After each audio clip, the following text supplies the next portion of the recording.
राज्यात 2029च्या विधानसभा निवडणुकीवरून आता चर्चा सुरू झाली आहे। त्याला कारण ठरलंय शिवसेना नेते आणि मंत्री संजय शिरसाट यांचं एक विधान। राजकारणात काही शाश्वत नसतं असं म्हणत शिरसाट यांनी एक सूचक विधान केलं। शिरसाट यांच्या विधानानंतर चर्चांना उधाण आलंय, पाहूयात।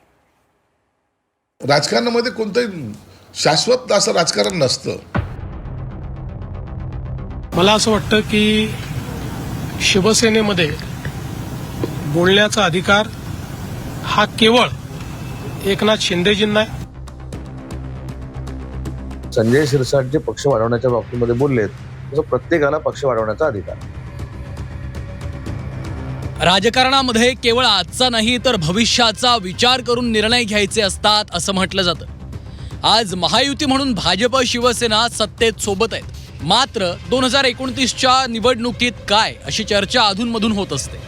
त्यातच आता शिवसेनेचे नेते आणि मंत्री संजय शिरसाट यांनी एक सूचक विधान केलंय। राजकारणात काहीच शाश्वत नसतं असं वक्तव्य शिरसाट यांनी केलं, मात्र त्याच वेळी आम्ही महायुती म्हणून एकत्र लढणार असंही सांगायला शिरसाट विसरले नाहीत। यावर मुख्यमंत्री देवेंद्र फडणवीसांनी शिरसाट यांना प्रत्युत्तर दिलं। शिवसेनेत बोलण्याचा अधिकार केवळ एकनाथ शिंदेंनाच आहे असं म्हणत मुख्यमंत्र्यांनी शिरसाट यांना डिवचलंय। राजकारणामध्ये कोणतंही शाश्वत असं राजकारण नसतं।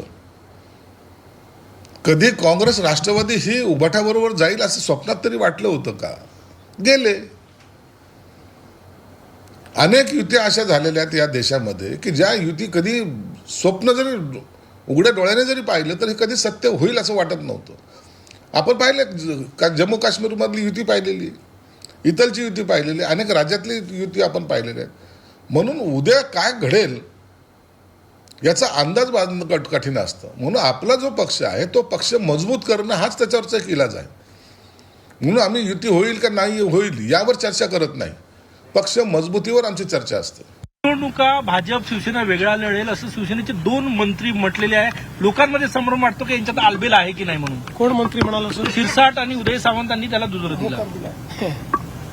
मला असं वाटतं की शिवसेनेमध्ये बोलण्याचा अधिकार हा केवळ एकनाथ शिंदेजींना आहे। एकनाथ शिंदेजींनी जर काही एखादं स्टेटमेंट त्या ठिकाणी दिलं तर मला तुम्ही त्याच्यावर विचारलं पाहिजे।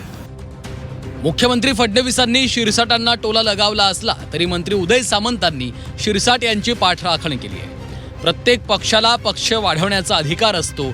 संजय शिरसाट पक्ष वाढवण्याच्या दृष्टीने बोललेत असं सामंतांनी म्हटलंय। प्रत्येक पक्षाला पक्ष वाढवण्याचा अधिकार आहे, मग मित्र पक्ष असला तरी आणि विरोधक असला तरी। ज्याची कुवत आहे, जो लोकांपर्यंत पोहोचणार आहे, जो पक्षाची ध्येय धोरणं लोकांपर्यंत घेऊन जाणार आहे, पक्षाची भूमिका घेऊन जाणार आहे आणि पक्षाची भूमिका ज्यांना पटेल ते त्या पक्षामध्ये येतात आणि पक्ष वाढवतात। त्याच्यामुळे संजय शिरसाट जे पक्ष वाढवण्याच्या बाबतीमध्ये बोललेत तसं प्रत्येकाला पक्ष वाढवण्याचा अधिकार आहे। दरम्यान हे संजय शिरसाट यांचं वैयक्तिक मत आहे। निर्णय वरिष्ठ पातळीवर होत असतात म्हणत जयकुमार गोरे यांनीही यावर अधिक बोलणं टाळलं। ते त्यांचं मत असावं याच्यावर मी काय सक्षम पदाधिकारी नाही त्या बाबतीत बोलण्यासाठी। त्यामुळं ते वरिष्ठ पातळीवर निर्णय होत असतात। प्रत्येकाला आपलं मत व्यक्त करण्याचा अधिकार आहे। त्यामुळं त्यांनी मत जे व्यक्त केलं ते व्यक्तिगत मत आहे। 2029च्या विधानसभा निवडणुकीची चर्चा शिरसाट यांच्या वक्तव्यानं सुरू झाली आहे। आज सत्तेत सोबत असले तरी शिवसेना आणि भाजप एकत्र लढणार का हे येणारा काळच सांगेल। ब्युरो रिपोर्ट, झी 24 तास।